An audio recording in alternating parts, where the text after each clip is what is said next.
keselamatan tidak sama dengan kesaktian. Keselamatan itu adalah kalau mati sekarang kita yakin bahwa kita masuk ke surga. Itulah kepastian keselamatan.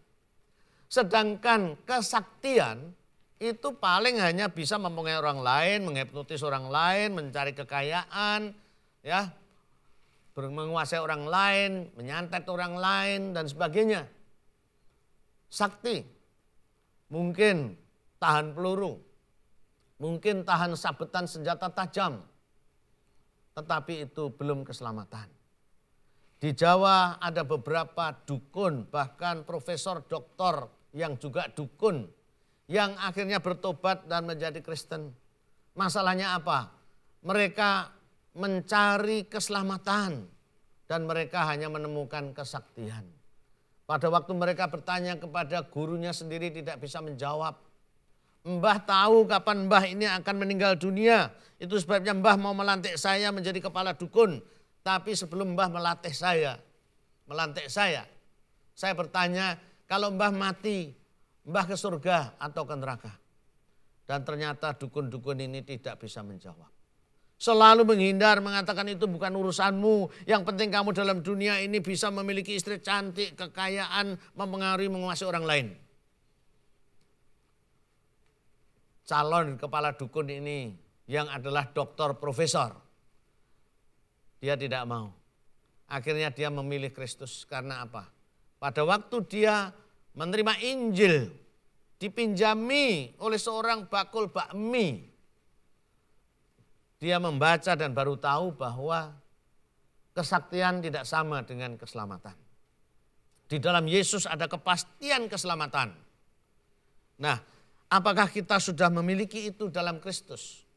Kita tidak bisa meyakinkan orang lain tanpa diri kita sendiri yakin. Saya mau tanya kepada Bapak Ibu. Seandainya saya ini ya di kaki 5 buka tikar lalu pakai speaker, saya jual minyak rambut berkhasiat cepat menyuburkan rambut. Kira-kira laku tidak? Kok tertawa? Mengapa? Ini obat rambut mujarab. Malam ini saudara oleskan, besok rambut saudara akan subur. Laku tidak? Mengapa tertawa? Karena saya sendiri botak, saya sendiri rambutnya tipis. Ya sama seperti itu. Bagaimana saudara mau menginjili orang lain, kepastian keselamatan. Saudara sendiri tidak serius, saudara sendiri tidak memiliki suatu kepastian keselamatan. Yang ketiga, saudara harus memiliki keyakinan bahwa Yesus satu-satunya Tuhan dan Juru Selamat. Ayatnya ada dan jelas. Kisah Rasul 4:12 berkata, di bawah kolong langit ini tidak ada keselamatan kecuali nama Yesus. Kalau masih kurang percaya, Yesus sendiri yang berkata, Yohanes 14 ayat 6, akulah jalan kebenaran dan kehidupan. Tak seorang pun sampai kepada Bapa kecuali melalui aku. Saya dahulu takut mengutip ayat ini. Karena nanti orang menganggap saya ini fanatik. Tetapi saya justru terheran-heran. Banyak orang yang tadinya fanatik agama lain justru menjadi Kristen gara-gara 2 ayat ini. Mengapa saudara? Karena mereka penasaran, masa hanya orang Kristen yang punya kepastian keselamatan. Masa hanya Yesus Juru Selamat. Lalu mereka mencari, membandingkan kitab suci ini. Dan akhirnya mereka mengakui. Memang iya. Yang memenuhi syarat hanya Yesus. Dia dari surga kembali ke surga. Yesus tahu jalan ke surga. Yesus sungguh mati dan Yesus sungguh bangkit. Yang keempat, apakah kita mempunyai kasih terhadap jiwa-jiwa saudara? Kalau saudara tidak ada kasih kepada jiwa-jiwa yang terhilang, saudara tentu masih sibuk mencari nafkah saudara. Saudara masih malas, sayang untuk menutup toko untuk pelayanan. Saya mengucap syukur ada kesaksian seorang dokter spesialis kandungan. Kapan saja kami panggil dia untuk bersaksi untuk melayani, dia siap. Walaupun dia harus tutup prakteknya. Padahal dia berkata, Pak sekali saya praktek itu paling sedikit 1 pasien 150.000. Tapi untuk pekerjaan Tuhan, untuk penginjilan saya siap tutup praktek saya. Saudara ingat bagaimana Yesus ini mengorbankan 2.000 babi, bukan 2.000 ekor babi. Kalau ekornya saja murah, saudara. 2.000 babi. Berapa mahalnya? Hanya untuk menyelamatkan satu orang gila. Satu jiwa sangat berharga di hadapan Tuhan. Kemudian yang kelima, sebagai penginjil tentunya kita harus hafal ayat-ayat yang penting berkenaan dengan penginjilan ini, saudara. Karena tentunya mereka ingin diyakinkan itu kata-katamu atau Alkitabmu yang bicara.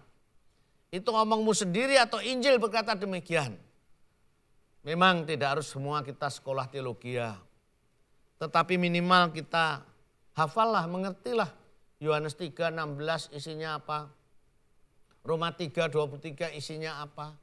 Roma 6:23 isinya apa?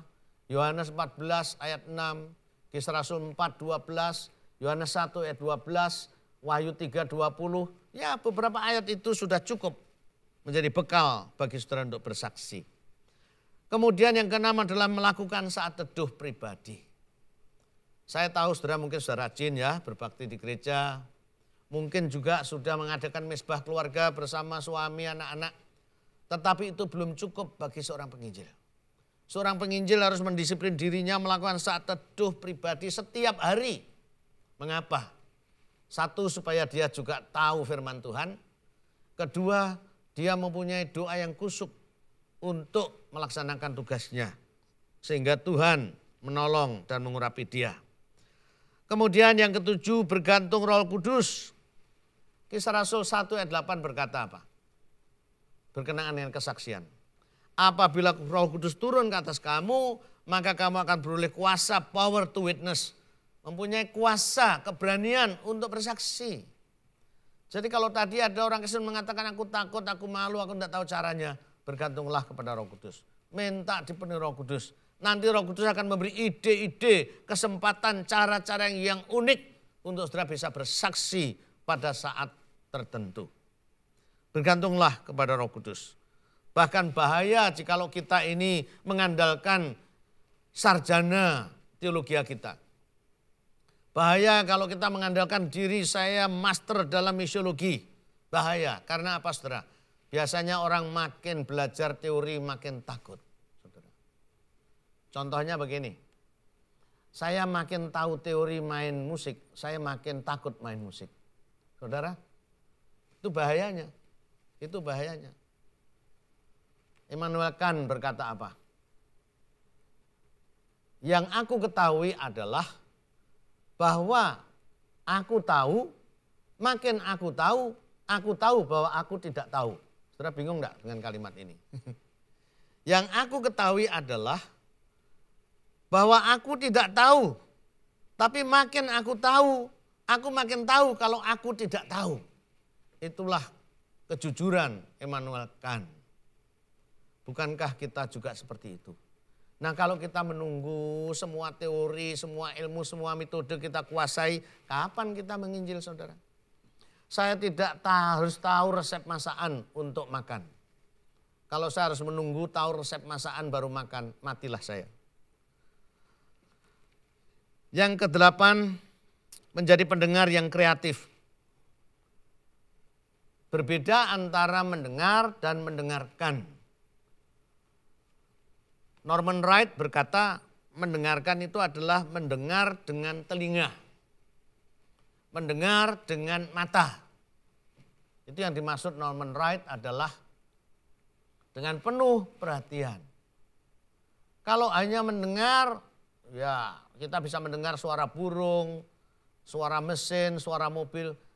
Tetapi meskipun ada banyak suara yang lain, saudara saat ini mendengarkan ceramah saya, mendengarkan firman Tuhan.